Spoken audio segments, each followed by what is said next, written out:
Thank you, Peter. Right, good morning, members. Welcome to this meeting of the Solent Growth Forum. Before we start, can I advise you that the meeting is live streamed and may be recorded? Thank you. Okay, item 1. Lauren, do we have any apologies at all? No official apologies, potentially late arrivals. Okay, thanks very much. Do members have a copy of the minutes of the last meeting that we held? Are you happy they're a true record and content with them? Thank you, members. Right, we have items for discussion and decision. Item 2, reflections on the member induction workshops, feedback, etc. Who wants to lead with that? Were people happy with the workshop that we had? Brian, would you like to say anything? Yes, I was interested to hear others' views, but we thought it was a useful thing to do, to have an opportunity to discuss with you all offline how it works and have a bit more in-depth conversation. So it felt the right thing to do from us, but we'd be really keen to hear if it worked for those who attended, if there's things you'd like us to do more on or less or what. So I'd be really keen to hear what people think. Members, any comments at all from what Brian has just said? Well, I'd just like to say that I thought it was really helpful, gave me an oversight of what this is all about, and I look forward to others in the future. Thank you. Thank you for that, Susan. Philip, I think you had some good feedback on what you'd like to see sort of going forward. I don't know if you want to share that with the members. Yeah, thanks, Lauren. I was going to bring it more up one of the later items, but when it comes to the matters of governance, and we've got an agenda item, it's a mid-year report looking at that today, I'm much more used to seeing the detail work behind it, the work of the internal auditors or the internal teams or external, rather than what seems to be an extracted synopsis of how things look. Of course, what you're saying is accurate, but it's what's not being said. But ultimately, whether we believe it's accurate or not, we really need to see the behind thinking and work that, first of all, how the audit's being approached, what they've then found, and then how they've interpreted. So the headlines are really interesting, but I think as a governance body, we need to actually get right into the data itself before we can make final conclusions on that everything's okay. Are you happy with that, Lauren? Yeah, I mean, I think it's a really good point, and I wonder whether bringing internal audit into one of the future meetings might be useful, or whether we want another workshop sort of solely dedicated to the internal audit work that PCC do on our behalf. I don't know what members think, but I think it's a really good point that you raise. Can I just pick up on that one? I mean, certainly on our governance group, we have a standing routine whereby both our internal and external auditors present to our committee. In advance of the year, they present us their plans, both those groups, on how they intend to approach the audit, how they've risk assessed it, where they think the areas of priority should be, and we, the committee, agree with that. Sometimes we do tweak it because we have a different perspective. They then come back at a couple of points during the year to update on where they are. They rarely manage, because of all kinds of things, to stick exactly to the schedule. So we might have to direct them slightly to reprioritize something. And then, if they identify things that we're not really comfortable with, then we could ask them to look in further depth in that area.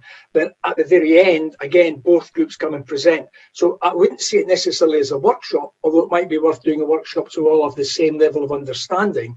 I would see them more as routine parts of the business of this group to make sure that we're happy that everything is being done under good governance.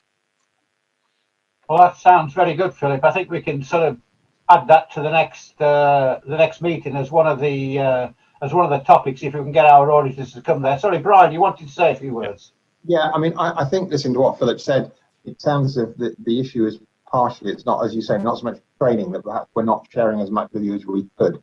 So we have a sub-board, as you may know, the Funding Performance and Finance Management Group, who'd set and agree an audit schedule for the year and get reports back in from PCC's auditors.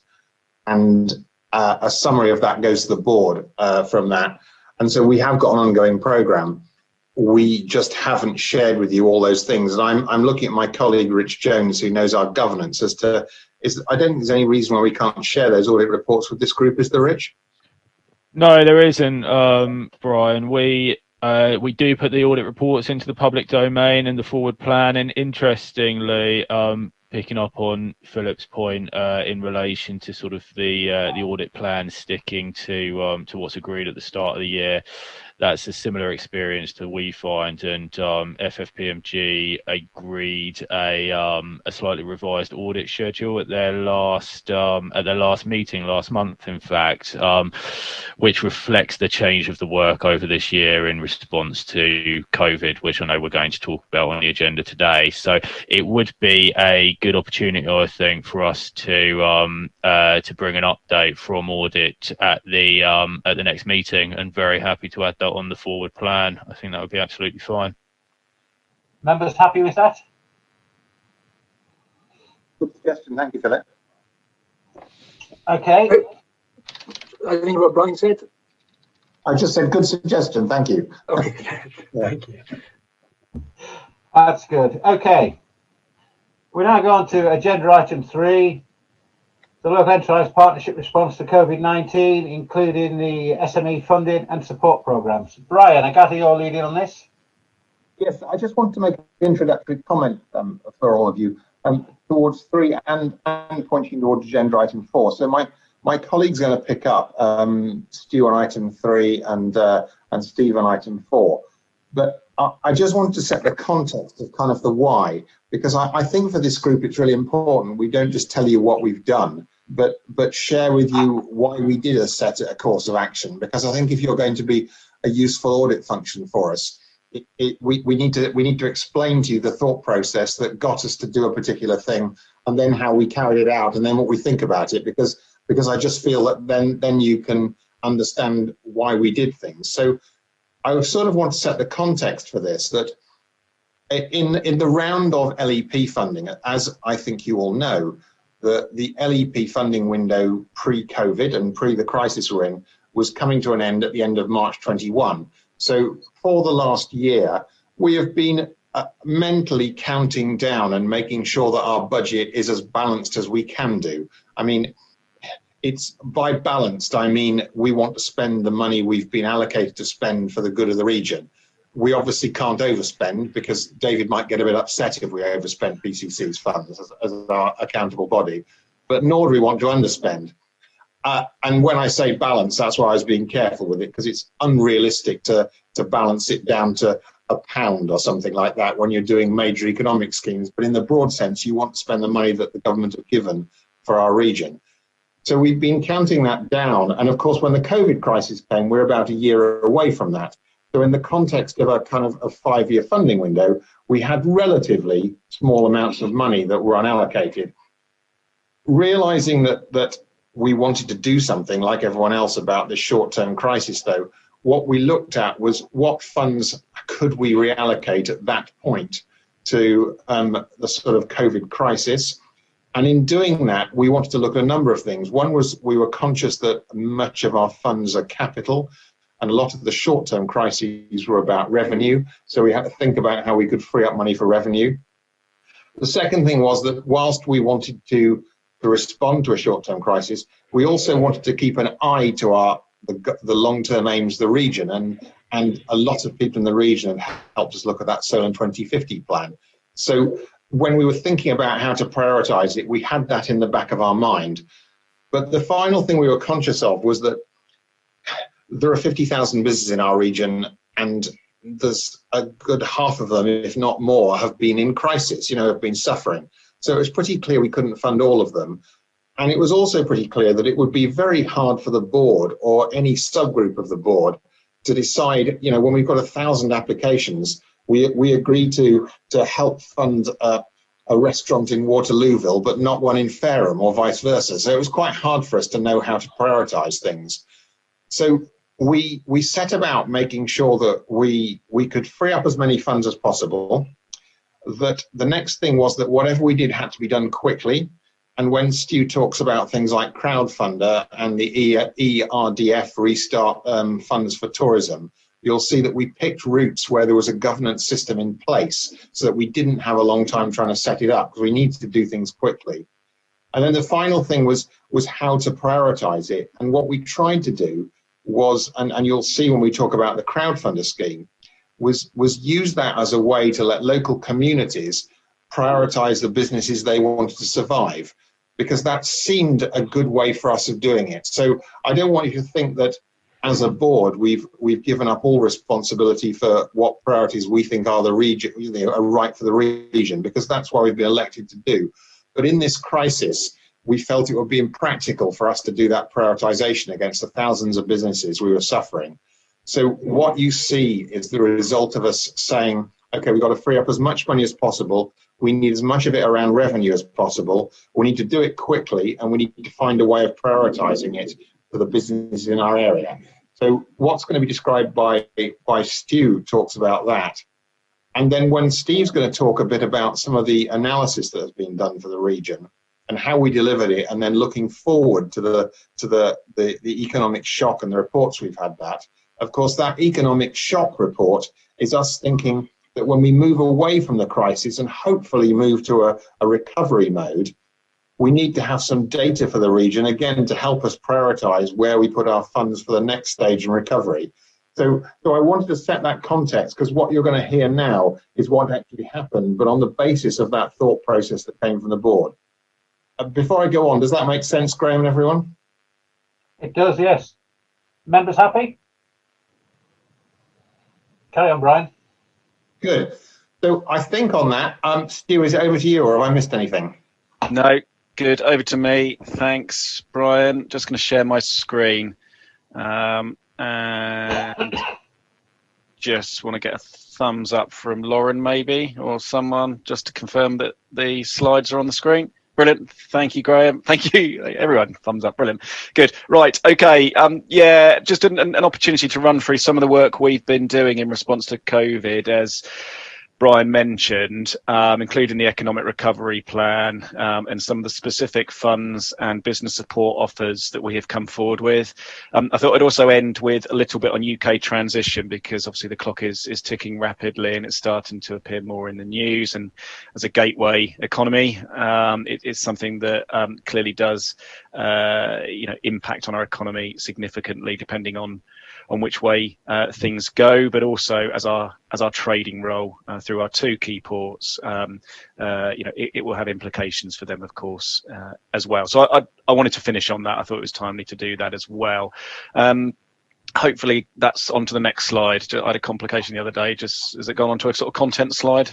Yeah, thank you. Brilliant. Good. Okay, everything's. So that's essentially what I'm just going to run through today. So in terms of COVID impacts, hopefully you'll have seen our economic recovery plan, our initial economic recovery plan that we published back in October, last month.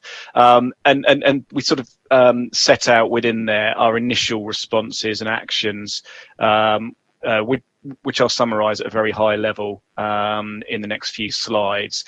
I mean, it is quite clear that COVID is having a significant impact across the UK, but there is evidence, certainly prior to the more localised lockdowns that affected the North and the Midlands, that there was a specific harmful impact on the economies of coastal areas, such as ours. There was an Institute of Fiscal Studies report that identified, I think, Torbay and Isle of Wight as the two local authority areas expected to be most negatively impacted by the economic consequences. Of course, that was pre the sort of second phases of more localized lockdown, but I think there's an important message in there that sort of coastal areas were already challenged in many instances, and we know that all too well locally, with specific sets of challenges, and the sort of nature of their economies broadly around two areas, i.e. they are sort of, very sort of skewed to the visitor economy, which essentially is having three sort of winters with very little in the way of a summer season where they really build revenues to see them through the broader part of the year. And also as a sort of trading area in terms of port activity as well, flows of both people in terms of passengers and of course goods dried up to an extent as well through that period. So it's not unsurprising that coastal areas, for a whole range of reasons, are likely to be more impacted. And I think, we hear a lot from the government about the levelling up agenda, and I think through our work as an LEP and through your work as local authorities, I think it's really, really important that we don't let that levelling up agenda to become what it always has been in the past, of just a north-south simplistic issue. It's far more complex than that, and I think COVID and the impacts of COVID are highlighting that, and I think it's incumbent upon us all to make sure that we really do sort of make a case for the Solent as having some specific challenges, but massive opportunities as well, to support that levelling up agenda. You can see there, and I won't reiterate these, but these are just sort of some of the initial metrics that sort of show the significance of the impact on the Solent economy as forecast. 27,000 jobs expected to be lost. We're starting to see that more and more as we see the redundancy information come through. Unfortunately, I guess, despite the extension of the furlough scheme, we will continue to see more instances of that through the winter months. You can see a sort of 20% impact on the economy as well, 4.5 billion. And when you consider our economy is valued, at least pre-COVID, of 31 billion, that is a sizable impact. So just some sort of headline figures there, which you'll have seen in the economic recovery plan. Now, I know Brian mentioned there the work we've been doing in terms of Solent 2050, which is our strategy for the future. I think there's a view really that while we were in a fairly good place to sort of publish that document, I don't think really now is the time to publish a future looking document. Not quite yet, because we're so much into the immediacy of restarting and recovering really. And so our focus really shifted to economic recovery planning, but we haven't ignored that work. It's really important to us, and lots of good work there, because we do need that future vision as we look to recovery, and we will be coming forward with that in the early part of 21. I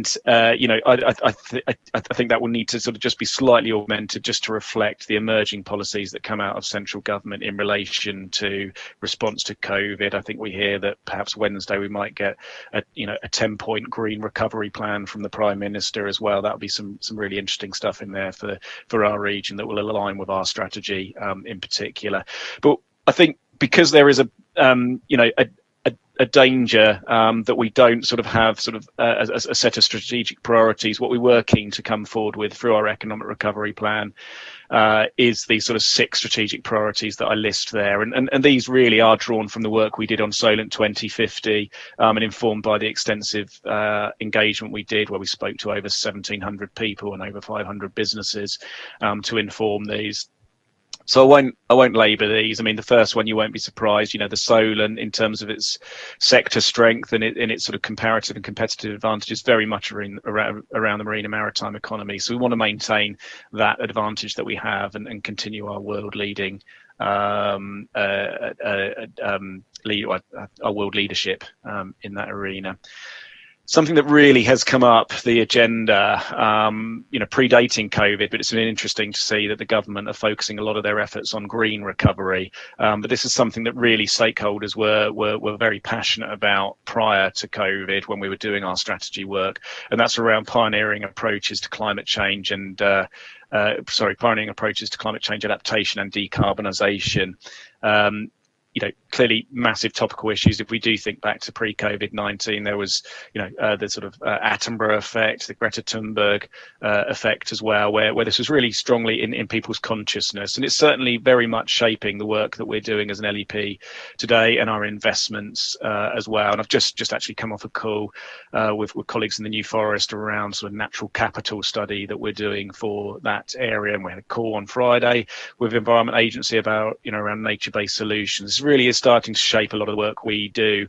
And if we reflect on how COVID has changed all our lives in terms of, businesses moving, there's evidence that businesses are moving out of London and moving to sort of more coastal and rural areas for the quality of life they offer, the well-being benefits of good quality environment as well. I think this is, one of the areas where there is a massive opportunity for the Solent to sort of harness that outstanding natural and maritime environment it has for economic benefit. Coastal Renaissance. This is really our sort of levelling up strategic priority, really. And it's saying that we've got some really challenged coastal communities, but they've got massive opportunities as well, if harnessed in the right way. And this this includes sort of revitalisation of our town centres that have. Town and city centres that were, under extraordinary pressures prior to COVID, and obviously with the pandemic as well, that's probably accelerated some of those challenges as well. But they are and always will be, centres for commerce and social interaction. So it's about how they reinvent themselves for the future, so that they can continue to be those sort of bustling places of economic activity. Another area that perhaps we haven't given due regard to, in fact we haven't given due regard to in the past, is around our visitor and cultural and creative economy, I guess we could add in there as well. And that's really come up the agenda strongly, and I think highlighted by COVID as well, in terms of the visitor economy and the response we need to kickstart that area and actually broaden the shoulders of the season as well, so that it becomes a more all year round offer and capturing more sort of domestic travel as well. Talent base, and in terms of the skills, our people, a real challenging environment for young people, particularly leaving school or education, moving into the workplace. It's going to be a saturated labour market, perhaps with less jobs as well. So, and perhaps less opportunities to get work experience because of social restriction measures. So, really important that we do make sure we think about new ways of supporting young people in particular, but also retraining of people who are perhaps made redundant and perhaps need to find new skills, new digital skills, to enable them to have careers in a different area to perhaps what they have previously been in. And of course, we want to make the area an outstanding business environment as well. And again, people's working patterns are changing. Is there as much need for office space? So we need to sort of understand that a little bit more. So these are the sort of six strategic priorities, and sorry for labouring those, but they do sort of set a context of the work that we do. And I think the reason why we have paused on Solent 2015 coming out is because some of those, as I've just been listing them, there are things we need to consider in relation to those in light of sort of the changing habits, changing ways we've responded to COVID. So just moving on to the sort of economic recovery plan. So we highlight those six strategic priorities within the economic recovery plan. So that provides people with an opportunity to understand where we're heading. And we sort of look at this three-stage approach in the economic recovery plan of survival, stability, and growth. And there's a kind of continuum along the bottom there as 6 to 24 months. But I think it's more helpful to think of these in light of what we now know of these as being slightly more dynamic than sort of in particular time phases, because we're in survival and perhaps we're moving to stability, but actually with the onset of the second lockdown, which may well be extended, who knows, some businesses will be back into survival mode as well, and who's to say that won't happen again in the early part of 2021. So I think this isn't as simplistic, and I that's part of our learning as we've moved forward from the initial development phase of this strategy to actually understand how COVID is manifesting there, really. So I think that is more of a dynamic than a sort of a simple linear continuum there, I would say. So turning on to sort of specific things.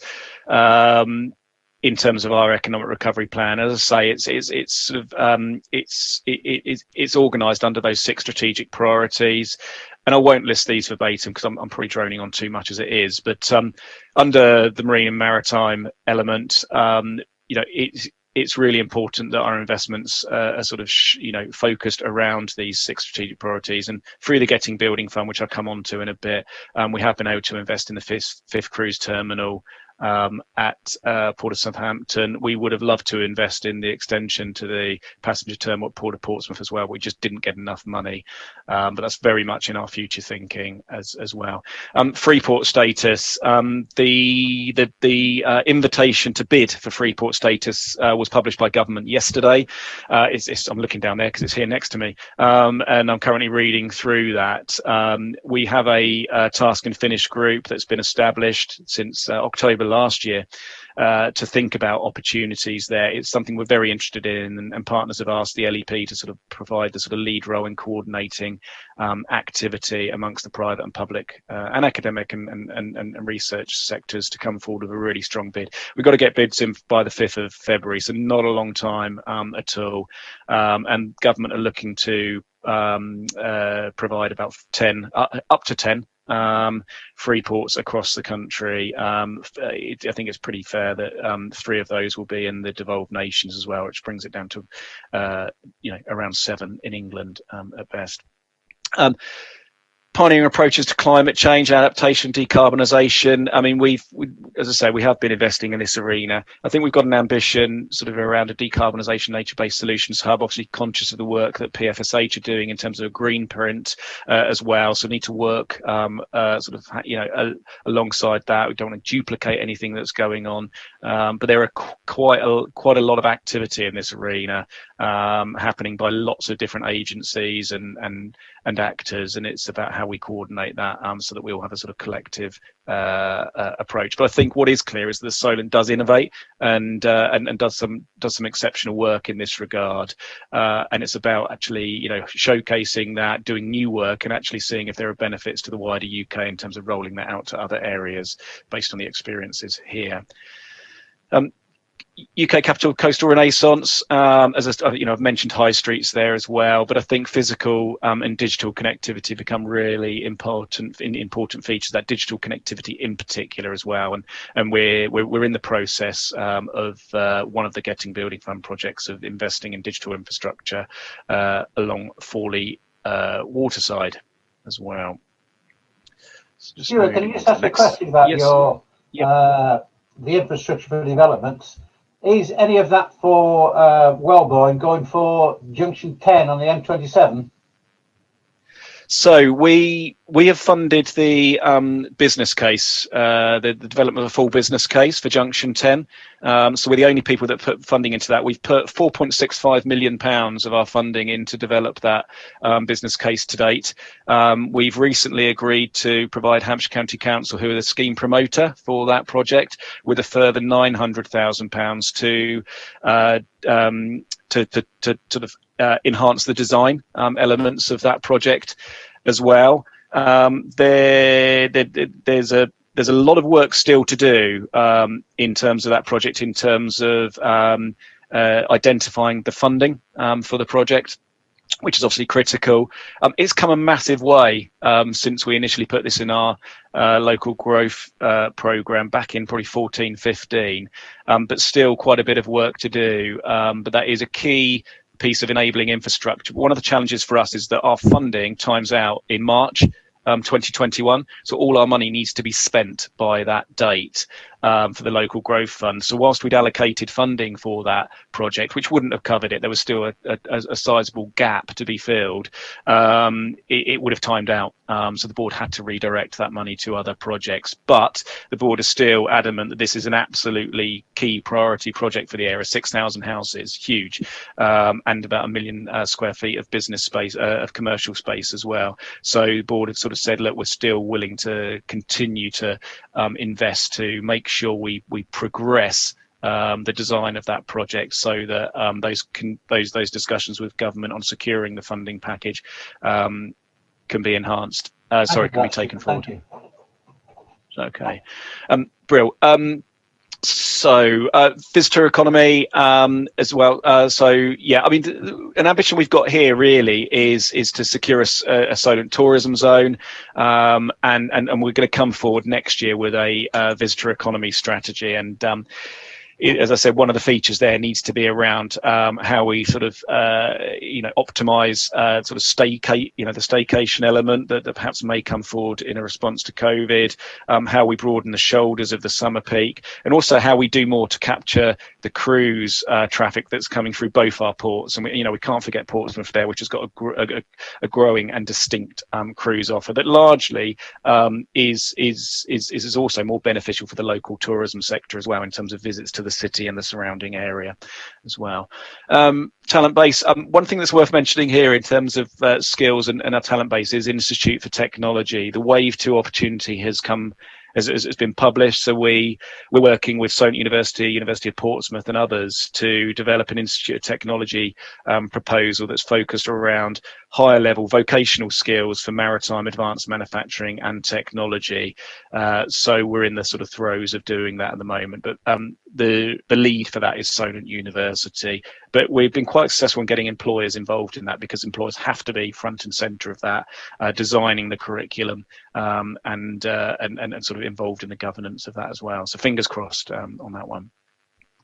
And then in terms of an outstanding business environment, I'll talk more about the kind of specific projects we've and funding offers that we have come forward with in response to COVID in a mo. But yeah, we'll certainly continue to do that. And as I say, UK transition is very much in our mind, and we're starting to see more funding come forward from government to support LEPs and others to support businesses on that.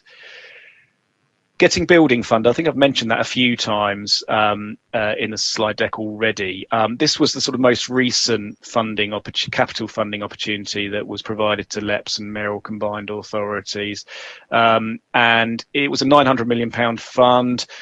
Came forward in around sort of April to June time. I think we did an open call for projects, got lots, and I think we had about, there we go, the details are on there. We had 65 applications totaling £1 billion of projects, and seeking about £340 million of grant support from ourselves. Clearly it was a competitive fund, and they say it was competitive, but actually they kind of allocated funding on a formulaic basis, which included population, but also included the extent to which COVID was expected to impact on local economies as well. So for instance, because it's expected that COVID will have a more detrimental impact on the Solent economy than the Enterprise M3 economy, then we secured more money than Enterprise M3, despite them having a slightly larger population as well. So we secured about £15.9 million, which, bit disappointed with, really, but that £900 million has to go around across the 38 LEPs, so it's one of those things, and we were able to invest in 6 projects as a consequence of that. And the ones that we're working with to take forward are listed on the screen there. So we've got the 5th cruise terminal at Portsmouth, an £8 million investment, and the £1 million investment in the Centre for Enzyme Innovation. Those two have gone to contract already. So the 5th cruise terminal is got steels coming out of the ground. I think the roof's going on very shortly as well. So we're really pleased with that, because this money has to be spent by March 2022, and it's all about getting the economy firing again as well. Centre for Enzyme Innovation is around using enzymes to break down plastics, so really important on the environmental side. If we think about the sort of the impacts of plastics on the environment and in the oceans. I mentioned the Forley Digital one, so £750,000 to essentially light up the water side, really, in terms of superfast. I think there's about 20,000 properties that could potentially be connected to that. So it also improves resilience as well, because it provides an alternative connection to what exists already. Branstone Rural Employment Hub. So this is a rural site on the Isle of Wight that will have a sort of year-round visitor attraction. We'll have a brewery, we'll have employment space, and we'll have affordable housing as well involved in it. Silicon Wharf Control Centre in Southampton. This is at Woolston. Interesting one, really. It's on the former Vosper Thorny Cross shipbuilding site, but actually very much cutting edge maritime there, with a control centre for a fleet of autonomous vessels as well.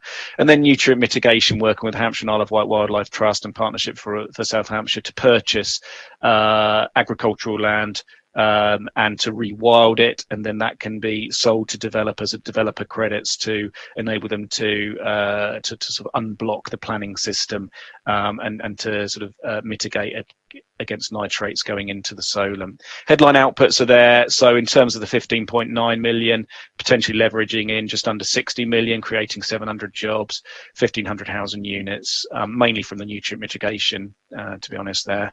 And you can see some significant savings in terms of CO2 emissions avoidance as well. So moving on to sort of business support offers, and yes, sorry, yeah. Yeah, I was just going to say, Graham and everyone, just in the context of what I said at the beginning, when the crisis started, we didn't know we were getting this 15.9 million. So COVID unfolded, we started to reallocate funds. Then the government said we're doing this Getting Building Fund, and we had to apply on top of it. So this money was on top of what we thought we'd have at the beginning of the year when we set off doing it. And it had a set of specific constraints around it about when it had to be spent and what it had to be spent on. So it was an adjunct that we didn't expect when we started out. I just wanted to set that in the context of my introductory comments. Sorry, Steve, carry on. Yeah, no, I think that's helpful. And as I say, there were quite a lot of constraints from government. They had to be exceptional schemes. And as I say, one of the key things was around their ability to start ASAP, really. And government were quite clear on that. So, so sorry, just moving on then. So in terms of the funds, and I think it's worth saying as well, back in March when lockdown happened, I mean, what we took the sort of decision as an LEP to sort of transform our operations. We merged two directorates within the LEP, recognising that we really needed to pivot to business support. With schools closing down, for example, we were able to draw on the expertise of some of our careers advisors who engage with businesses, had really good and strong transferable skills, to put them on the front line in terms of supporting businesses as well. And that worked really well, and they did an exceptional job then. So we really did sort of pivot that resource we had, recognising we're a small team, where it was needed. And I'm sure Rich on the phone will be able to give you the sort of numbers in terms of increased hits on the website and calls. But yeah, it was significant volumes compared to where we had been pre-COVID, as you'd expect as well.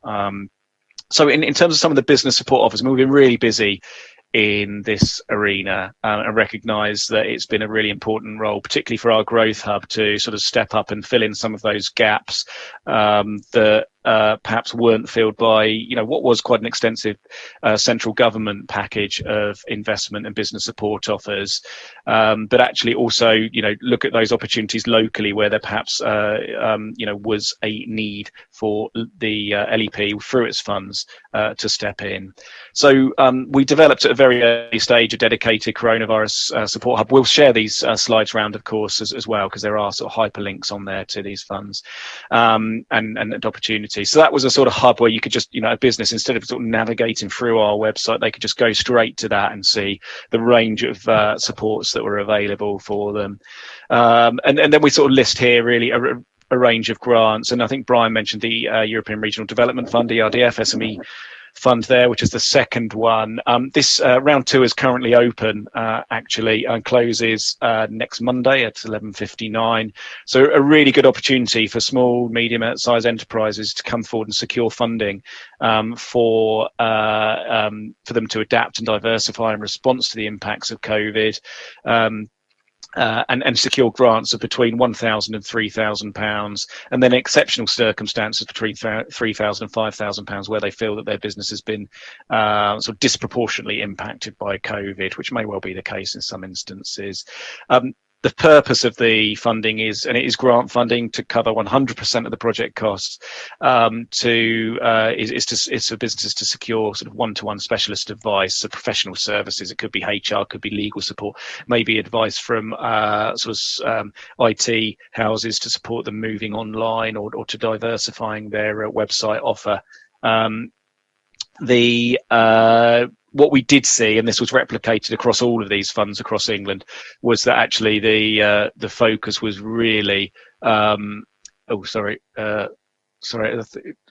I've got a Word doc on screen, which is the notes I was reading. Thanks for someone telling me that. That's fine. I'll move that away. Was really around people were sort of looking for funding for things like laptops and sort of IT equipment, which is absolutely fine. There's no problem with that, because there has been a need to sort of move to home working and to move online as well. But that's something we certainly saw through round 1 of the fund. In terms of the COVID Restart Restore Loan Fund, this is now closed, actually, but it's worth just dwelling on, because obviously government came forward with C bills and B bills loan offers, but we did see in the local offer that there were businesses that were unable to secure those loans, or unable to secure sufficient amount of loan funding through those opportunities. So there was a small need for a sort of local offer, and we only received about 9 applications through that fund. But we have got 2 projects, both in the sort of visitor stroke hospitality sector coming forward on the island and in the New Forest. And there's 2 other projects also going through the system now as well. So this was where businesses could secure sort of up to 1.5 million pounds of loan funding at essentially interest-free, or a very, very low interest rate, to support them through the difficulties. And it's perhaps no surprise that it's been that visitor economy who really just haven't had the cash flow to continue activities through that period. Next one, a pay it forward. So this is crowdfunder, which Brian mentioned as well. Pay it forward. This has been this was really successful in the sort of first lockdown. Did very much taper off as the economy started to reopen, but we've given it a new push and sort of reinvigorated it, I suppose, last week again, and hopefully we'll see some new applications coming forward. But essentially, for smaller businesses who've got fewer than 50 staff, there's an opportunity to secure up to £5,000 of LEP investment, and then for smaller sort of micro businesses that have up to 10 staff, they can secure 2,000 up to 2,000. So essentially, a business can put itself on crowdfund and say, this is my project, this is my campaign. They'll get support from crowdfunder to help them do that. They can get donations from supporters of their business, set themselves a target, and once they reach that target, we will come in with our investment as well. Through that fund, I mean, today it may well have changed, but we've been able to we received 126 applications, and 84 have been approved, which has meant that we've been able to invest around just under £190,000 into businesses as well. A couple of further sort of rural business resilience funds, Isle of Wight and New Forest, are sort of key rural areas. Specific rural funds providing capital investment of between £2,500 and £50,000 to businesses looking to create new jobs in those areas. Again, successful funds, and we're working through a third party called Natural Enterprise, and we're working with them to perhaps reinvigorate those funds again and secure new and put more investment into those funds on the back of the success that we've had with those today. Beyond the specific funds, we've also, we've got a COVID-19 business support tool where businesses can go through a sort of set of questions to help them with diagnostics about where they may need to get support or may benefit from support. We've included a whole range of YouTube videos. There's been support to third parties who are providing sort of webinars and other roundtables as well. We've had mentoring programs, and then more recently, or in fact now, we've received funding to support a peer-to-peer program where we're looking to bring forward some facilitators for around 10 cohorts of around 10 to 12 people, and this will be sort of business owners, business leaders coming together to sort of talk about the challenges, facilitated by that facilitator as well, and hopefully that will give them sort of lasting benefits in terms of some really strong peer networks. And I think experience from other countries is showing that quite intensive peer-to-peer support is generally very, very successful, and arguably more successful than grant funding programs as well. So we're very interested in that. That is working to sort of national criteria. So what we're doing locally, where there's been some applicants who have come forward and said, I'd really like to take advantage of this, but they don't quite fit the criteria, we're looking to put our own funding in to broaden that program as well, so that we can try and get as many people on it as possible. I don't know, it's worth just stopping there at all for any questions on any of that, or Brian, if you wanted to say anything before I just finally move on to UK transition, which is just one slide. No, I think back to Graham to see if there's any questions. Has anybody got any questions for Stuart? Yes, please, Chair. I do, if I may. it's a really interesting presentation, and there's lots going on. If we go back to the Getting Building Better Fund, Yep. you introduced it by pointing out why our waterfront economy is going to be particularly badly affected. Mm-hmm.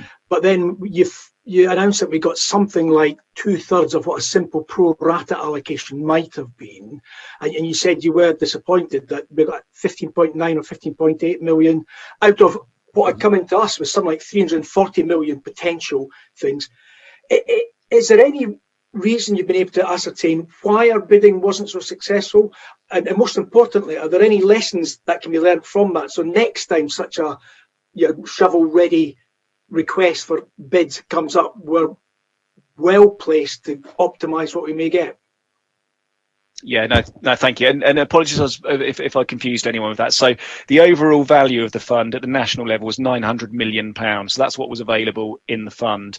Our population is 1.3 million. So I think we did slightly better than what we would have got if it was done on a per capita basis because of that formula they added in to reflect the impacts of COVID. So my disappointment is just a personal disappointment because I always want us to get more money, and I'm always disappointed whatever government give us. And I think I'm always disappointed because there was 11 really strong projects that we put forward, and we were only able to fund 6 of those. And I'm always in favour of these kind of funds being truly competitive, and we rarely see that. Government will say that they're competitive, and I think the bids we actually put in are very strong and would compare really, really well. And our delivery track record, I would argue, is probably stronger than pretty much any other LEP anyway. So I think that's a real key determining factor on where investment should go from government in the future. Who can you trust to invest the money? So it's more of a personal disappointment, I would say, although I'm sure Brian's disappointed as well. I'm sure we all are. We all want more money because we would have funded it. And in fact, one of the projects that we were unable to fund was Gigabit Gospel in your patch as well. Yeah, exactly. And we would have liked to have funded that. And we're very keen to keep that warm through because, as I say, there is a budget coming up on the 25th. It's not impossible. There might be a further round of Getting Building Fund. And I know me and Steve, Steve spent about 5 hours Friday night trying to fill in the fund, which I think is government seeing where areas are in terms of their contracting and delivery. And we were able to say we've got 2 projects contracted. And it was interesting that none of the drop-down boxes on the monitoring form allowed you to say that you were actually in delivery and contracting, because I don't think they're expecting areas to be at that stage already, but we already are, which is good. So there's always lessons to be learned, absolutely. And we learn those all the time. And what I would say, actually, and again, be interesting to get reflections, is what I do think other areas do well, and we've done less well historically, is almost mobilising as an area and almost sort of saying, look, we're all behind this bid, and any contacts we've got, whether it be through our MPs or through anything else, and sort of saying, actually, look, this is a really strong set of proposals, and because I think certainly areas in the north do that a lot better than us, and we do have challenges down here, and they can be sort of painted over by we're in the southeast, there's no problems down here, and we all know there is. That's helpful. Always lessons to be learned. Stuart. Absolutely. Chair, may I ask a question as well, please? By all means, Daniel. Thank you. Thank you, Stuart. One question, probably one gentle sort of slight statement more than a question, maybe. Firstly, in terms of the grant setup, what sort of partnerships, and I've seen some business bodies promoting the grants on behalf of the LEP, which is great. But I think the most powerful thing is how strong is our partnership model with businesses in the support, in the business to business world of supporting other companies and other partners to drive out the message that we've actually got some money to help people, because that is the biggest challenge, isn't it? People knowing the money is there. Yeah, no, you're absolutely right. So one thing I didn't mention, and I really should have done, actually, it was a bit of an omission.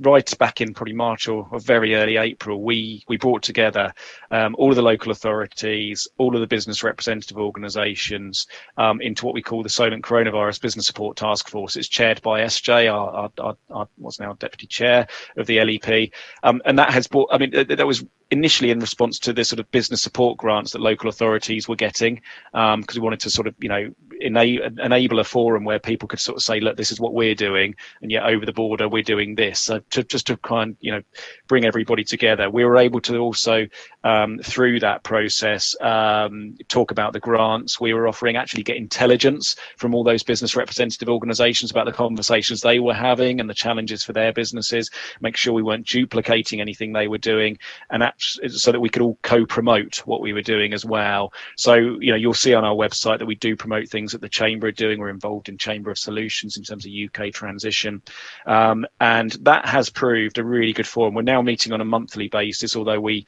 had a sort of extraordinary meeting last week, actually, in response to sort of lockdown 2 being announced. But that has provided us with a really good forum to bring all those bodies together. And I think actually, what I would reflect, if I'm honest, actually we work with them a lot better now than we did pre-COVID, which I think is another positive from it as well. Always more work to do though, but that has proved a really useful forum for us and them, I think. Thank you. And I think the one area that I've noticed are pretty active are the small accountants who are, really reactive at promoting to their client base. You can get these grants, and they've been, I've been following a fair few of them just because of my own sort of business stuff, and they're all going, oh, can you get, you can get this money, you can get this money. So there's sort of part of me going, oh, this is, we've got, because we need a ton of ambassadors, don't we? We need people on the ground talking about what we're talking about all day long for us to get the message. Absolutely. And I think in terms of that ERDF grant, I mean, that is, say most people have bought laptops and things, which is fine. But actually the principle of the fund was around professional services advice. And this is money for them to say, look, to our clients, look, we can offer you this service. It will help you respond to COVID, and you can get it paid for free. Just fill in this application form. So I'd definitely encourage them to sort of, get onto their sort of business, their client base and say, look, are you aware of this fund? This is how we think we can help you. Be aggressive about it. It's a commercial opportunity, I get that, but it will still help the businesses, which is the end goal, the end goal we all want. Stuart, just one thing, you say be aggressive. Well, the leaders of all the authorities deal with the LEP. I mean, surely when you're looking for bids, looking for money, want an endorsement, surely the leaders of the various local authorities will try and bang the heads of the MPs and get them to all agree. Brilliant. And come up with a consensus. I mean, if that's what's needed, that's what's got to be told to the leaders of the authorities, in my opinion. Graham, yeah, I go along to that, and we have on a number of occasions got people, written combined letters to do things. I was reflecting on the question that you and Philip asked really there about funding. One of the frustrating things we constantly find, and I hesitate to say this in front of all you proper elected politicians, is that there's no question that the government prioritises mayoral combined authorities in their funding formula, and we are not one. One of the things we've been doing is we've been working with the other Southeast LEPs, recognising that it's quite hard to draw up an economic region that is the Southeast, because we've all got so many different priorities and challenges. But we have been trying to get together to get government ministers to take account of us as a region. Otherwise, their tendency is to go and talk to Northern Powerhouse 10 or the Southwestern Gateway. So we've been trying to define ourselves as a region, because certainly with the government looking for recovery, they're not just trying to do levelling up, they're trying to do the multiplier effect, as in, if I spend £1, where does it have the biggest impact on the country? And there's little doubt that as a gateway region, we have a better multiplying effect than almost anywhere else. And that message has played quite well. But like you all, I mean, I'm frustrated because when we had our mid-year review, which we'll come on to in agenda item 5 or 6, whichever it is, we were complimented by the MHCLG staff about our application for the Getting Building Fund. It's one of the best applications they had from anywhere. It was on time, it was coherent and all those things.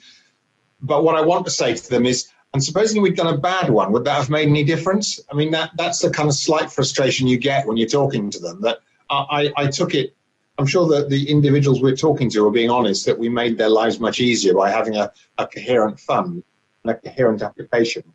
But if I was to say what evidence is that made any difference, other than just meaning that the people we work with had an easier life, it's a bit harder to be specific about. So I share some of your irritation on that issue, because I also think this mayoral combined authority thing, it suits some areas more than others, and it seems wrong that our businesses and our economy should be penalised because we're not one of those.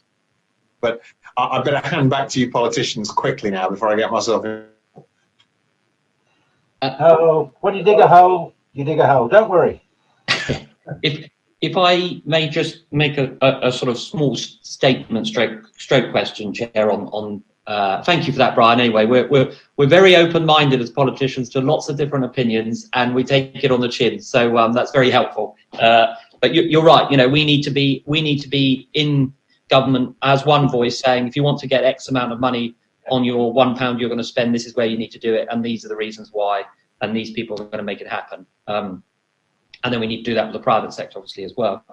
The peer-to-peer support, Stuart, I think you know, is proven that it is so much more beneficial just because it's people, isn't it? And it's not. There's more money than there is people in the world. What we need actually is the right people with the right money in order to help us do what we need, not just the right money.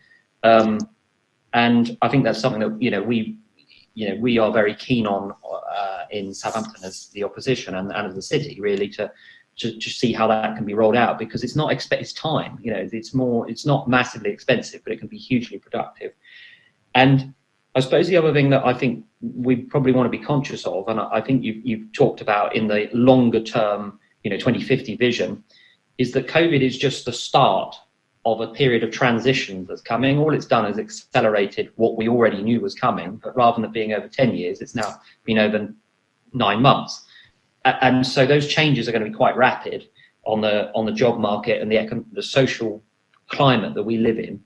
And I think part of our challenge is to say to people, look, there's going to be a whole load of stuff there. The state is here to help you, which we are, but actually in the middle, there's a whole ton of opportunity to transition and create something new. Apart from the fact we don't know what some of that looks like, but that's not new. 10 years ago, we didn't know what half the things we have now look like. So I think we've got a real almost positive message to be able to sell to people of, look, this is going to be a journey, but actually we're well placed to do it. We've done it historically in the last 10 years, 20 years, if you like. This is how your LEP can help you, and this is how we can help people move through that journey.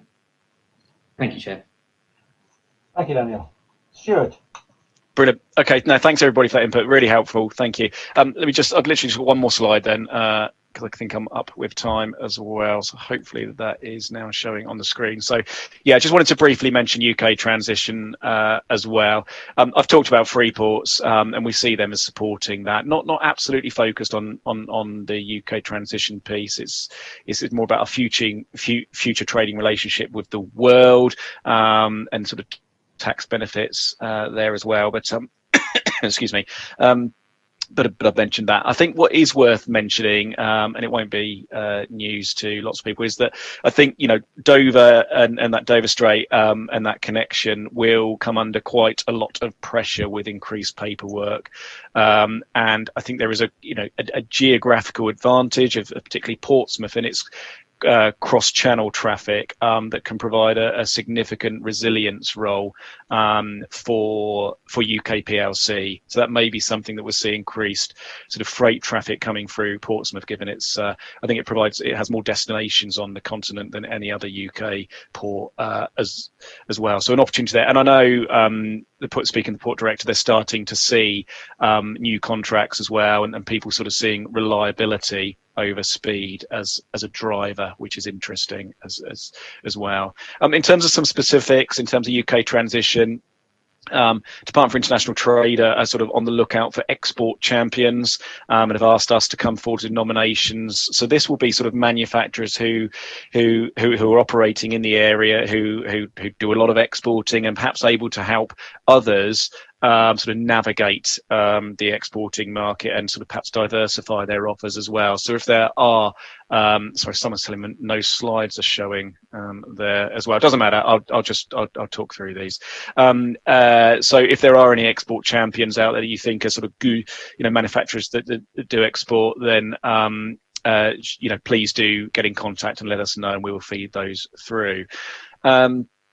in terms of, we've got a UK transitions toolkit as well, where businesses can go through it's almost diagnostic as well, to identify challenges and opportunities for themselves and things they might need to find out more about. Master classes, signposting, signposting to master classes that others are delivering, but also ones that we will deliver as well. We're offering, one-to-one support, just talked about peer-to-peer support, but other one-to-one support in terms of UK transition and specific help that may be available, and things that businesses don't know, but really may well need to know. And as I say, working with other bodies as well, such as the Hampshire Chamber in some of the projects they're doing. But there's a lot of work to do. We've recently secured government have given all LEPs some funding to bring in extra capacity. So we're looking at working with a particular consultancy to get them on board very, very soon. They've got great pedigree in terms of international trade and events. So we'll have a new programme of activity that we're able to come forward with very shortly. But we're very much sort of sprinting in this arena at the moment, because I think a lot of the focus really had been on COVID, and we're starting to see now, certainly over the last few weeks, an increasing focus on UK transition as well. So that's probably everything for me. I'm not sure you can see those slides. Just heard someone say they could, and someone said they couldn't. So that's all from me, though, Chair. Thank you. Thank you, Stuart. Members, any questions for Stuart at all? Okay. Well, thank you for that, and welcome, Alexis. Nice to see you there.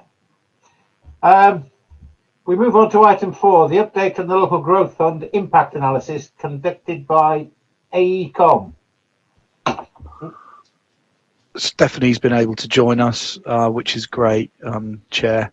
Very quickly, I'll just give an overview of where we're at with this work before Stephanie gets into the detail. So at the previous meeting back in June, 4 members received a presentation from AECOM, which looked at the early impact of a selection of our most advanced local growth deal investments on the Solent economy. This work is in the process of being finalised, and you'll hear more about that toward the end of this agenda item. At the same time, the LEP also commissioned AECOM to look at the impact of COVID-19 on the same selection of local growth deal projects, some of which are still under construction and some of which are now in the outputs delivery phase. The impact of COVID-19 on the local growth deal was critical for the LEP to consider, not just in terms of the fast approaching spend deadline of the 31st of March 2021, but also the impact on the projects which are delivering outputs and outcomes, and will continue to do so for some years to come. So without further ado, I'm delighted to introduce Stephanie Cesbron, Associate Director of Economic Development at AECOM, who will be delivering today's presentation. Thank you. Thanks, Steve. Hello, can everybody hear me okay? Yes, thank you. Yes, thank you. All right, I'll jump right in then. So Steve said I will start with an overview of the work we did assessing the impact of COVID-19 on 18 local growth funded projects. So the analysis was undertaken mostly in sort of June 2020. So it's just important to bear that in mind, because of course at the time the various projects had experienced about 2 or 3 months of lockdown, and we're really just trying to adapt to that situation. It was all quite new. The list of projects is under there. It's a mix of training and education center, transport infrastructure, development, research and innovation. Is the same projects as we covered in the impact assessment that Steve also mentioned. The way we conducted the assessment was basically we just went back to the 18 projects and asked them a range of questions, about 15 questions. There was a clear template to cover things like, has the need itself of the project been affected by COVID? Is it basically called into question? And then how did COVID affect, or will it affect, their projected outputs, impacts, the delivery and the continued operation in terms of financial situation, governance, practical aspects of delivery. And then based on for each of these questions, we allocated sort of RAG status to identify the critical points and those where the impacts of COVID were expected to be more minor. Obviously, the detail of that is in the report. If I was to take you through each project, it would take us hours. So what I've done here is just give you some headline messages for the different types of projects by investment category, basically. So before I go into that, there's sort of three key messages across the whole portfolio to, I suppose, remember. The first one is that really the strategic value of those projects and the need for those projects is not called into question, by COVID-19. They're all aiming at supporting growth and, in this case, recovery as well. And so the need is very much there. In terms of implementation, most of the projects were completed already, so the implementation is not at risk, although one of the projects had some outstanding funding to defray, and because of delays, there could be a risk to that. Obviously, the main impact is on the project's operation and their ability to realize the benefits they initially expected, because these projects, like the whole economy, have been affected negatively by COVID, and some of them are at risk of not meeting their target outputs across the range of investment categories, really. So that's something for the LEP to bear in mind, where there might be a need to review the grant agreements. I'll come to that later. So the first category of projects is the training and education projects. There's a few of those. Key messages here are that really across the board, of course, they've all been negatively affected in the short term by demand for training and apprenticeships, especially as, of course, some apprentices were furloughed or made redundant, but also because a lot of the teaching involves practical experience that has to be done on site. So the demand side was affected, and the supply side was affected by social distancing measures, which limited the ability and the capacity of training providers to welcome the number of students they would normally deal with. In the long term, however, all the projects really target either priority sectors, priority skills like STEM skills, high value skills, and so the demand in that sense is expected to bounce back. And there could also be some actually opportunity for increased demand in some categories as people who are made redundant as a result of COVID seek to retrain. Demand for training is often counter-cyclical, so in that sense, the strategic need for the projects remain. They have all, of course, experienced disrupted delivery, but to this varying degrees, really depended on how well they were able to transfer some of the teaching online. And again, those that require hands-on experience, for those that was a little bit more difficult. Regardless, all of them expressed really significant uncertainty, obviously, about enrollment for this year. And the view was that it would depend on the types of students. Like there could be, like I said, some increases in some categories, but apprenticeships in particular were expected to suffer very badly, especially as businesses have to adapt to new circumstances, maybe reprioritize their spending, and some of them obviously may close as well. So for that reason, a few of them expect difficulties in meeting their targets. In terms of financial risks and so on, like I said, that all those projects were completed, LEP funding was spent, so there's not really a risk with that, the risk is more for the ongoing operation of the various organizations, because the drop in obviously students and apprenticeships will affect their financial status.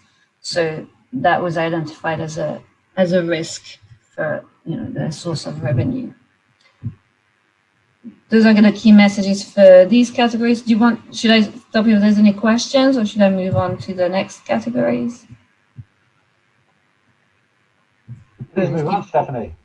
Okay, good. So transport infrastructure projects. So whether obviously again during lockdown, public transport and road transport both sort of almost ground to a stop for a while, and obviously things starting to pick up, especially with road traffic a couple of months later. But there's still uncertainty about what the shape of that recovery in terms of transport use is going to look like in terms of modal splits and levels of uses.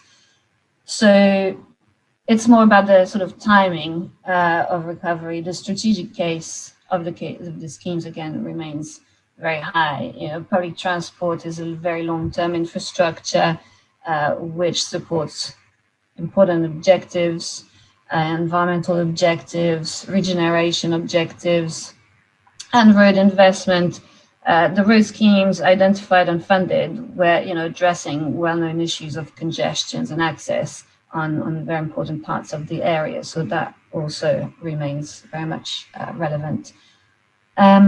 So the view in terms of the value for money of these schemes is that undoubtedly there will be, a dip in the benefits of the schemes for probably at least a couple of years.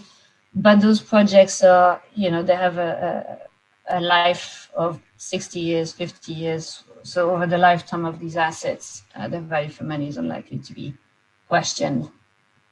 And then there was one point that was raised a few times in terms of the potential risks. It's more to do again with, I suppose, operation and long-term maintenance of the assets, where local authorities obviously already had constrained resources, and as a result of COVID, they had to divert a lot of those resources. There was heavy demand on these resources for support, like children care, adult social care, and yet their sources of revenues, which was largely based on parking revenues, business rates, obviously were really decimated for a while. So there are financial risks there to I suppose continue the maintenance of those assets. That was transport. Research and innovation, that's really the Center for Cancer Immunology. So completely different kind of projects, of course. The strategic need for that is really not sort of, unfortunately, I guess, in question. This is not an area of work that is not needed anymore, and is very much in line with NHS targets. I think the worry there, or the impact there, was about creating delays in diagnosis and trials. So these will, get back on the road, so to speak, but there will be a delay. However, despite that, the centre sort of stated they don't foresee an impact on jobs. All staff have been retained during COVID, PhD students also. So despite more limited activity for trials and sort of collaborations with business over the lifetime of the project, the value for money won't really be affected too badly. Here again, the main risk associated with COVID is about the financial health and sort of sustainability of the organization, because they expect really that charitable donations in particular will drop, and those are necessary in particular for their PhD students. And then there's the wider risk to Southampton University's finances. So in that sense, there's a sort of underlying message there across the different types of projects. Is the financial health that's been affected most. Development projects. Sorry, this slide is a bit wordy, but the two development projects actually had quite different profile and experience. So I had to split the analysis between the two slightly. They, of course, both were affected by how the housing and commercial markets sort of stopped during lockdown, and also delays in construction activities. And they're now facing some level of uncertainty about the recovery of the market, not just in levels, I think, but also in the types of requirements. What will people and businesses be looking for as, accommodation? So there's actually quite important questions for them there. But the need for these development projects, again, they're important assets to regenerate and attract businesses in Solent and address housing needs. So the need is very much there, but the crisis has impacted them in terms of delays to delivery, lower sales price, and reduced demand, increased costs, and then that pressure or that need to consider whether the actual type of demand will change in the market. So more specifically at Centenary Quay, there were delays in finalizing the tower because construction had to be paused because of lockdown. And then that has a sort of snowball impact on other things like securing consents and just managing the project generally. And also because of COVID, there could be supply chain issues. There'll be a backlog essentially. And all of that usually turns into cost increases. So that project definitely identified a number of risks to being able to meet the LEP targets in the original time frame. I mean, actually, they expect at least 6 to 12 months delay, so it's not going to happen. And because of that, the last portion of LEP funding they still had to spend may also not be spent on time. At Downsbury Hill Farm, the picture is a bit different in that the scheme was really a link road to a development site. So the full benefits of the scheme are about that site being developed. So again, the full impacts will depend on the shape and recovery of the market. There's mitigation measures in place. There's some, the proactive approach to discussing new leases and those types of arrangement that may make it more attractive to tenants.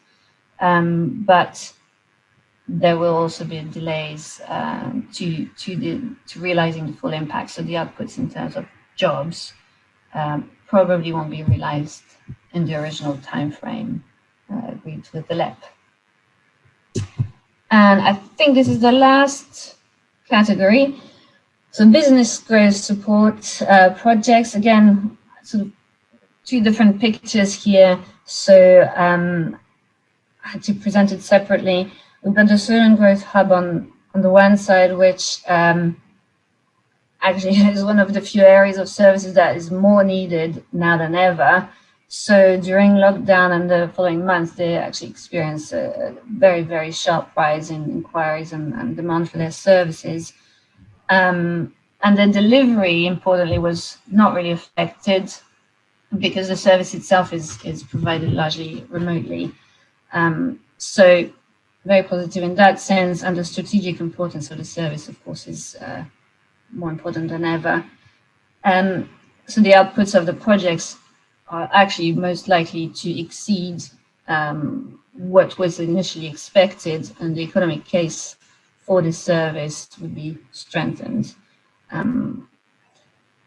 The other side of the other type of business support project that was funded is the Ferrum Innovation Center, and that's a very different experience because this provides support on site. So the site had to close during lockdown, and which means they couldn't basically provide the services. And there's some uncertainty here about how the longer term impact of COVID will translate into the need for services if businesses are forced to close down. However, they did say they also experience inquiries from businesses looking to downsize, and the fact that they offer quite flexible accommodation services is very appealing. So in these kinds of uncertain economic situation, that could be actually very appealing to a range of businesses. Despite that, I think that they expect their actual outputs to, at this point, not meet the targets. And the other risk here, as with many of the other projects I've mentioned before, is about the financial stability of the scheme, because it will fully depend on their ability to retain and attract tenants, but also on the level of rents they will be able to charge in sort of this new economic climate. I think that's it. The report concluded with just a few suggestions for how to handle, or monitor the situation going forward. Obviously, this is a few months old already, but hopefully they're still, relevant.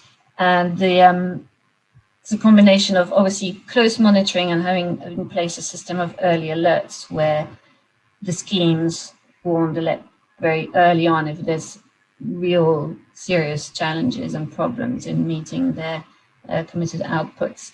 There's also value in monitoring, given what I said about the financial risks for a lot of organizations. There's value in monitoring quite closely the financial position of the parent organizations for the projects. That should mitigate that risk, or at least allow the LEP to react early if there are problems. And then the other side is, of course, how to deal with the fact that a lot or several of those projects won't be able to meet the outputs in the time frame initially agreed. So the LEP might want to hold, and I think you might probably done that already, but discussions with the schemes about how to adapt the grant agreement if it's justified, to reflect the COVID-19 impact. And in the more extreme cases, there may be a need to consider whether there's a case for recovering some of the grant that was paid. That is the end of this section. Before I jump into the impact assessment report, are there any questions for us? Members, any questions for Stephanie, please? Carry on, Stephanie. All right, excellent. So this is very quick. This is a couple of slides, really. As Steve said, we in January we're commissioned by the LEP to look at these same 18 projects, local growth fund projects, to get a sense of how they were doing, how delivery went in terms of timescales and budget, what outputs were produced and outcomes were expected, and assess, really get a sense of the benefits that these projects delivered for the Solent area, and also, if relevant, identify any challenges. So the analysis was undertaken largely between February and April. Again, I mentioned that just because so you can get a sense of some of it is a little bit dated in a sense. So some of the outputs will have been affected by COVID, but also some others will have materialized that were not captured then. So the first final report, we can say, that was provided for review in June 2020, and then we presented that to yourselves on the 24th. What we're doing now is we got some additional data on the Solent Growth Hub, and as we said, obviously that's a very important service. It's important to include it in that report. So we're going to add that in, just a couple of final comments. So that will be the essentially technical report completed. But then the main task is to produce, a short, user-friendly, with lots of visuals, report that can be used for communication, really, with a range of stakeholders. So we've got, those are the two things we're doing at the moment. Where we are is the content for the external reports being submitted for review, and it very much focuses on, key, strong messages and achievements of the local growth fund. I'll go through those quickly after. And our graphic designer is essentially producing a desktop published report that looks good, basically, with infographics and maps and all of that for early December. There's two slides here. I just quickly run through the key external messages we're trying to bring out.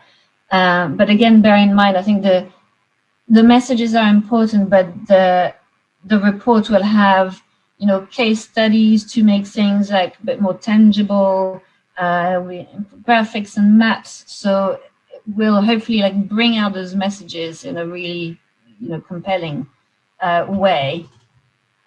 So oh, sorry, my mistake. There we go. So the key messages really, we start with pointing out how obviously those LGF projects support long-term objectives and align with the Solent 2050 strategy, but actually it's also worth, given the current circumstances, pointing out that that also supports the economic recovery plan for Solent. The 18 projects basically amount to about 90 million pounds of LEP funds, and they've unlocked a further 140 million just through match funding from public and private investment. The majority of the funding has been targeted at training and education and transport projects, which actually are the type of projects that benefit very, very wide number of residents and businesses throughout the whole area. They're not sort of small niche projects. The total match funding, actually that point should have gone before the other one, amounts to about £1.6 for every £1 invested by the LEP. But that I want to point out here that that's an average across the portfolio.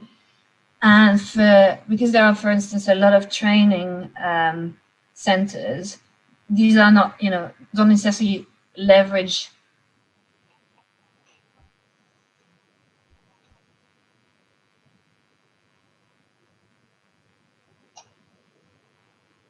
Frozen, Stephanie.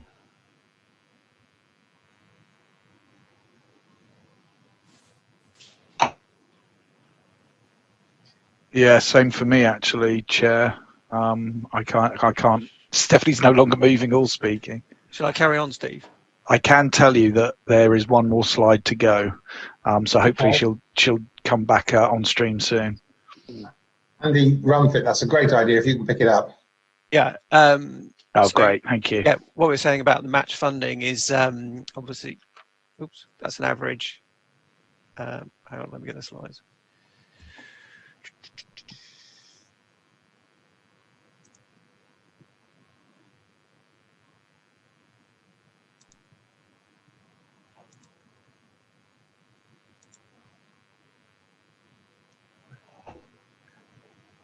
Okay.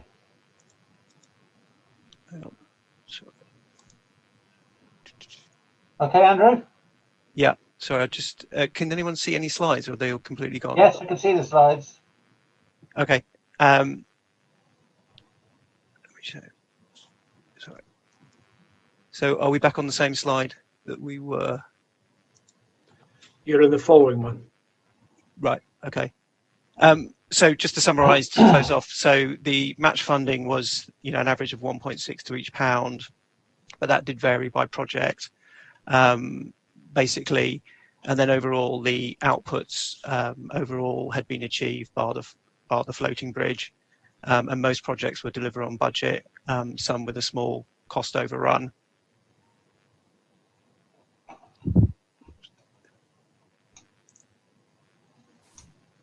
And then turning to the last slide, generally where there was a delay on projects, it was really a delay with the starting date, which meant once they got underway, they were still working to timetable. So it's not that projects necessarily were delayed, it's just they got going maybe a bit later. So about 60% were delivered on time, or a delay of a month or two. So overall, there's strong progress on achieving targets across jobs, housing, trading floor space and apprenticeships. Only one delivery of direct jobs is actually lagging.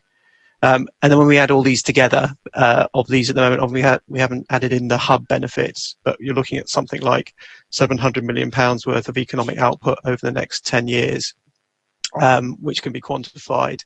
You have to add to that also that there are wider impacts in terms of what we call added value, which can be the perception of unlocking development, enabling transition to a low carbon economy, and making the economy more resilient by diversification, as well as supporting the Solent LEP's existing strengths in various areas. That they're difficult to quantify in a measurable way, but generally they're always there in a mix. And that was it. Sorry, my connection just died for some reason. Apologies. Very annoying. Yeah, that's the end. That's the end of the presentation. Really. Thanks, Andy. Well, thank you, Stephanie and Andrew, for that. Members, do any of you have any questions at all? Do you mind unsharing your screen, Andy, just so we can... Yeah, sure. Thank you, that's great. Well, it appears there are no questions come to me. Stephanie and Andrew, thank you very much indeed for that update. Much appreciated. Will do. Bye. Thanks, you. Members, we move on to item 5, the governance update on the mid-year review. Has everybody got... Sorry? Thanks. Thank you, Chair. Happy to pick up there. There we go. I can see you all again. Okay, Rich, over to you. Thank you very much. So this item is a shorter one on the agenda. It really is an update item for members, just so that you're cited on where we are in terms of our annual performance review process, which is an important, clearly an important process for us, reflecting on things that have been said already in this meeting. Stu mentioned the track record of delivery and the sort of government view of trusting us with investment in terms of securing future money. So an important area that government go through with us. So no slides for me on this one. Did send round a short update paper, which I will not read through, but just to kind of summarize where we are in that process. There's a requirement under the National Local Growth Assurance Framework for all LEPs to publish a delivery plan and an annual report on an annual basis. That delivery plan, I'll come on to the annual report in just a moment, just focus on the delivery plan first. That's a key document for us because effectively that sets out at the start of the year what it is the LEP is going to be focusing on, going to be prioritising, and that forms a key element of how we're assessed at year end by government. Importantly, no doubt that's a public document. We're required to publish that. So also by local stakeholders in the area, have we been able to do what we sort of set out to over the course of the year? So very, very important for us. The link to our current delivery plan for the current year is in the paperwork for the meeting. It's available on the website to look at the detail of that. In terms of where we are with the delivery plan, we have undertaken a and internally a mid-year review of that plan, looking at all of the sort of strategic actions that we said that we would look at over the course of the 12 months, which I will come on to in a little bit more detail in just a moment. That forms part of our own sort of best practice in terms of reviewing where we are, and it's also a reference point for our discussion with government as part of their annual performance review. So they have introduced a mid-year review with government government colleagues as part of that process. It's not as formal as the year-end review, so we don't get a grading from the mid-year review. It is an update meeting that took place during last month, during October, and very positive feedback received from government in relation to that, and particular areas picked out was our work in relation to the economic recovery plan and also the Getting Building Fund, both of which you've had updates on today under the first agenda item. So very positive feedback, and no specific actions that needed to be addressed as a priority before the annual performance review. That's not the entirety of the process, however. There's a range of other elements that will be undertaken as we lead into the annual performance review. The first is a desk-based assessment, essentially, by the compliance team at HM Government. Primarily, that involves a review of our website and our published material to make sure we are ticking all the boxes that are required for us in terms of operating in an open and transparent way. Can they find out who's on the board? Have we published registers of interest? Can they find our assurance framework and key documents like that published? Those checks are underway at the moment, and we expect feedback by the end of this month on the compliance checks there. So no doubt we will be able to pick up anything if there is any helpful feedback provided. There's clearly nothing we're aware of that we're not publishing that we should, or that we're not making available that we should, but that sort of additional review is always very, very helpful for us, and that will then inform the annual performance meeting, which is a formal process. It's attended by our chief exec and also our board directors as well. So our chair, who's on the call now, will be no doubt looking forward to that meeting with government to be assessed. It typically happens January, February time, so start of next year. And at that meeting, they will look at three categories of performance: delivery, strategy, and governance. And the way that works, they will effectively give us a grade through that process. In relation to delivery and governance, there's sort of grades that range from requires improvement through to good and exceptional. Really, you want to be in the good and exceptional end of that. There are implications if you are identified that requires improvement in any of those areas, including a more substantial deep dive from government and agreement of a plan of action with them as to how those issues will be rectified.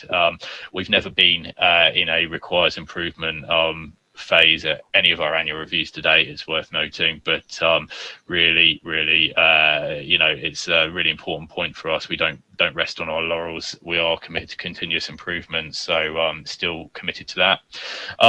From a strategy perspective, they don't grade things in quite the same way. It's either a have you met the requirements or have you not? So a sort of yes, no, rather than a grading.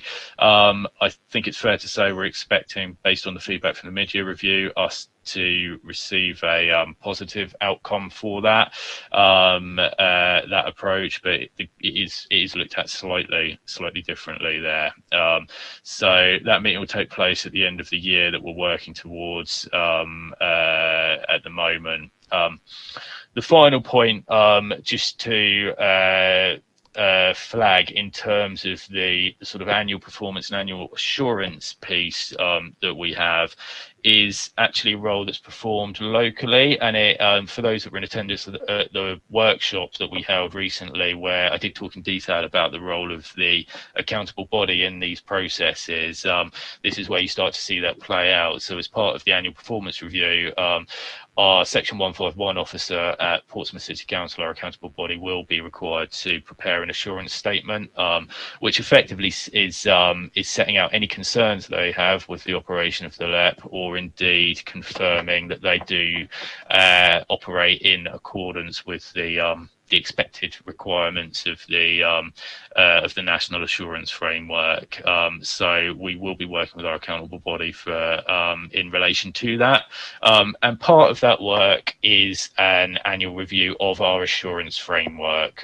So that's our local assurance framework. It's important that we always ensure that we do keep that current. There hasn't been a new national assurance framework provided for the current year, so it's not we're not expecting wholesale changes or updates to that, but it is still very much part of our commitment to continue to review that annually. So we will do that, and that work is underway at the moment in terms of the assurance framework review.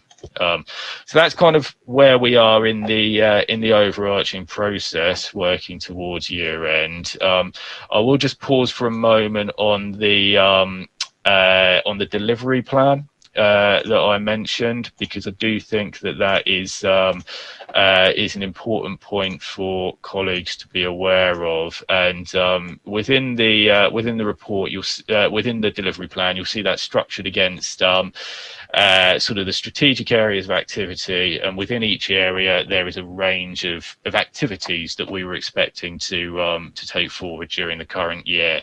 And in the paper for the meeting, we've provided a sort of high level dashboard where we've sort of RAG rated our progress against each of those areas. And I think the performance overall, and recognising this is a mid-year point, so we wouldn't expect to have achieved everything at mid-year point. We would very much expect a range of items to still be underway at this stage. But performance has been strong, particularly in areas around strategy, around business support, and around utilising our sort of convening and coordinating powers, and that is reflective of some of the work that you've heard about today, bringing together the task force, economic recovery plan, redirecting resources towards business support, etc. So in a very good place, I think there. What it is worth flagging though is there are some areas which are marked as red on there, not a lot, just a handful, and some of those areas are areas where it indicates that we need to provide a bit more focus in the next half of the year as we move towards year end. And an example of that would be in relation to our aspirations to support businesses with high growth potential and looking at supporting those growth cases. That was a big aspiration for us at the start of the year, as it is in most years, to be fair, looking at those sort of growth projects. Clearly the focus of our business support in the year to date has been around more of the survival, economic resilience piece rather than the growth potential. But that is an area that we do need to revisit, and indeed the inquiry rates were picking up in relation to growth proposals from businesses that we had coming in prior to the announcement of this second wave of national restrictions that we find ourselves in now. So an area like that is one that we need to look at.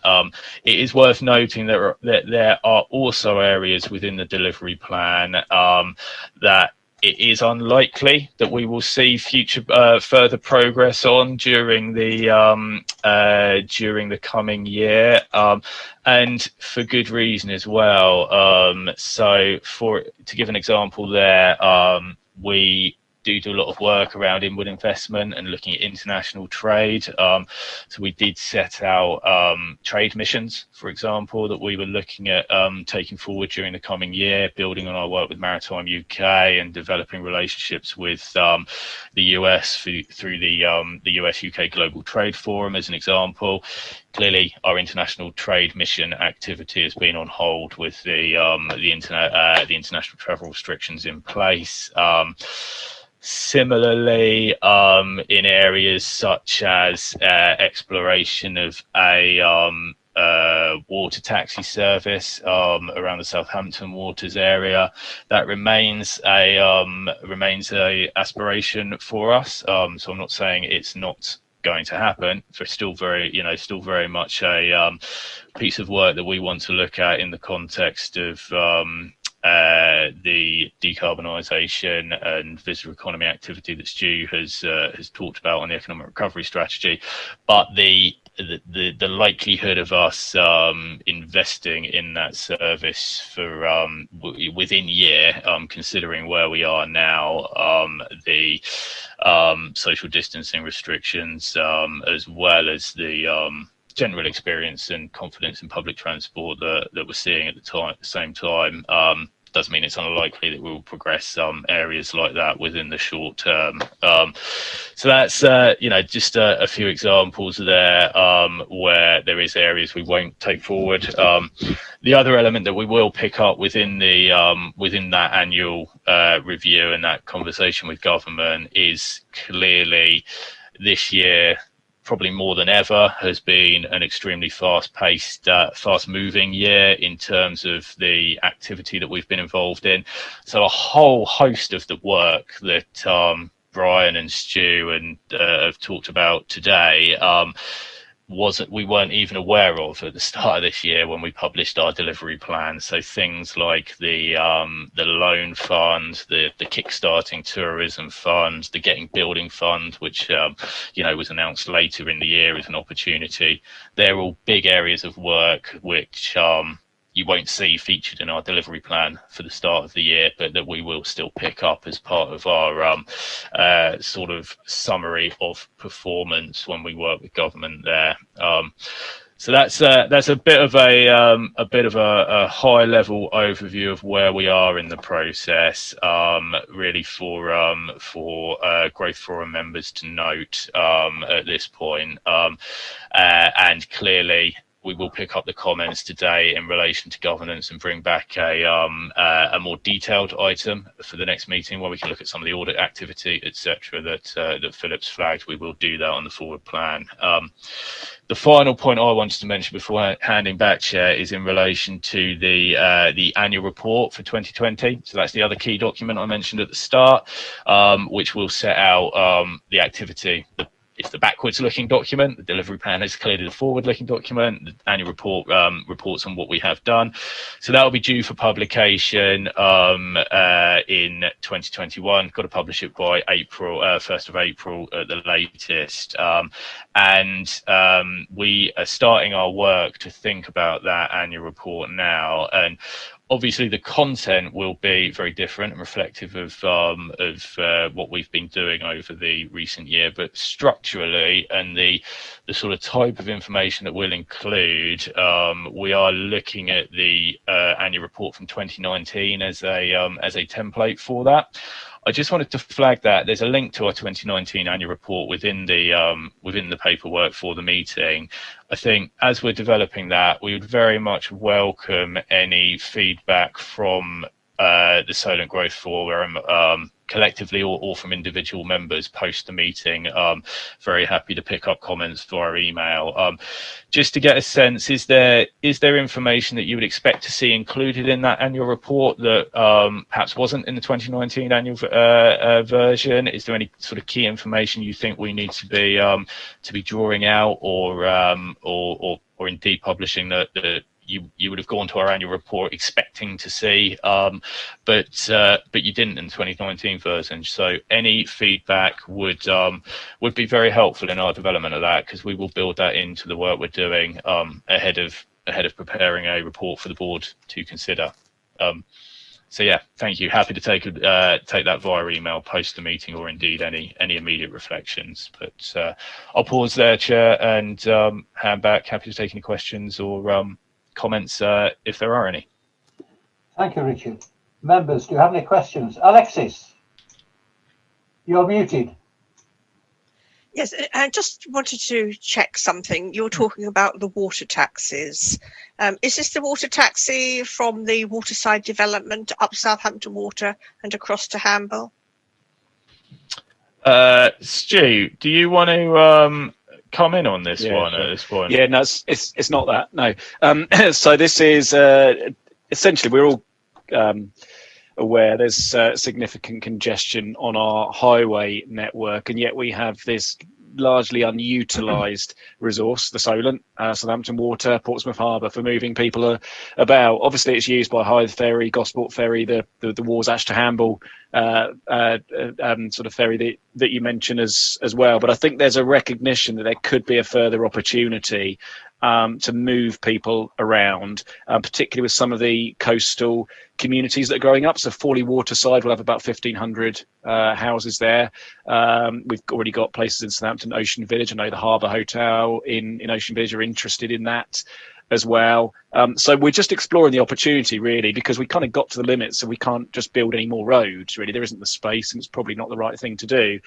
So it's really a kind of exploratory exercise to see if there is appetite. I think one of the challenges with using the sea is that it can be temperamental, of course, and it can be costly as well. And it's about changing habits, and the kind of landside transport infrastructure, buses, cycling, all needs to feed into those hubs where you would then pick up a ferry. So it's a big change, and not just a case of sort of putting water taxis in operation, and would probably need to be pump primed in the first instance as well, I would imagine, by public sector, because I don't see it as being sort of profit making until those attitudes change. But absolutely has worked in the Netherlands, in Belgium, in countless examples in the States as well. And often a lot of those have started with private sector specific businesses trying to get their employees to work as well. So yeah, just food for thought for us, really. That's the kind of work we did do pre-COVID. Thank you, Stuart. You happy with that, Alexis? Yes, well, I'm clearly keen to push that up the agenda for the waterside. We have a lot of problems on the A326, which you've already contributed some money to. And now you want to push us off the road so that bicycles can take up our space. So if we can make travel to work a little bit more interesting with, the Southampton Water making best use of that, I think we should push that forward. Thank you. Thanks for that, Alexis. Anybody else got any questions at all for Richard? Okay, members. The last item is AOB, any other business. And Philip mentioned at the start of the meeting that we are basically a standards and governance, and we would like more information so we can, whether it's the accounts or one thing or another. Do members have any thoughts on this at all, please?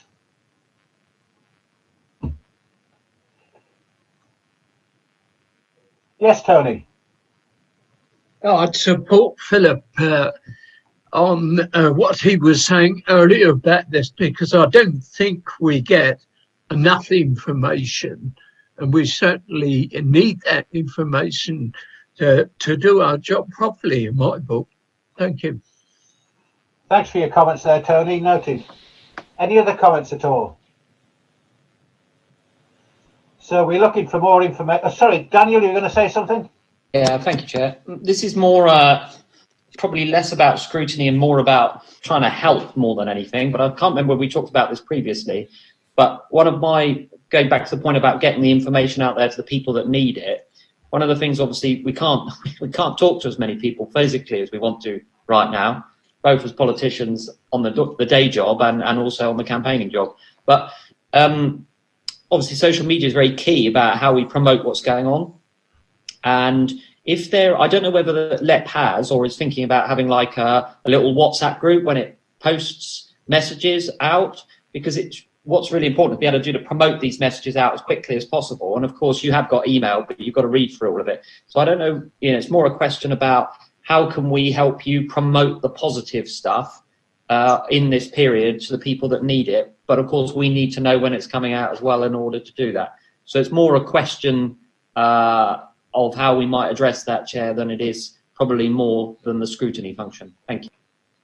Thanks for that, Daniel. I think if I could just sort of on that point, Daniel, I think that's really helpful and very welcome as an offer of support as well. And I think there's something for us to reflect on there. In we do send information out through our panels for sort of dissemination to local networks that they have. It's probably not something that we've done with members of the Solent Growth Forum, to be honest, and it's probably something that we should do. So we're very, very happy to pick that up, I think, moving forward.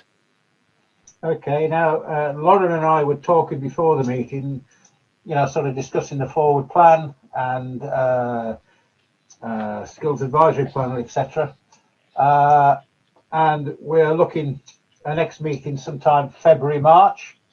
Hopefully we may all be in person, otherwise we're back to our little sort of 4x2 screen with the smiling faces. I just wonder whether you had any comments there, Lauren. No, I mean, I think we'll take on board the feedback in terms of getting internal audit, hopefully into the next one. I mean, I'd be interested if there's any reflections on what we've talked about today, sort of as opposed to questions. Appreciate it. It's a 2-hour, sort of bombardment of information. And perhaps we're not yet getting down to the scrutiny elements, but I guess that starts with the reflections. I mean, we've got 2 minutes left now, so it's possibly the wrong time. But I think just something to bear in mind, from my perspective, sort of going forward, is that whilst we, are doing most of the talking and giving you the information. It'd be very important to sort of have those thoughts from you guys as we're going through. Okay, noted for that, Lauren. Noted. Anybody else got anything to say at all? Well, members, thank you very much indeed for all your time today. I make it 13:28, so we've done well. You're scheduled for 13:30. We'll improve next time. Thank you very much indeed for all your help. Thanks so much, guys. Sorry, Brian. Thank you. Cheers. Thank you. Okay, thanks very much indeed. Bye for now. Bye.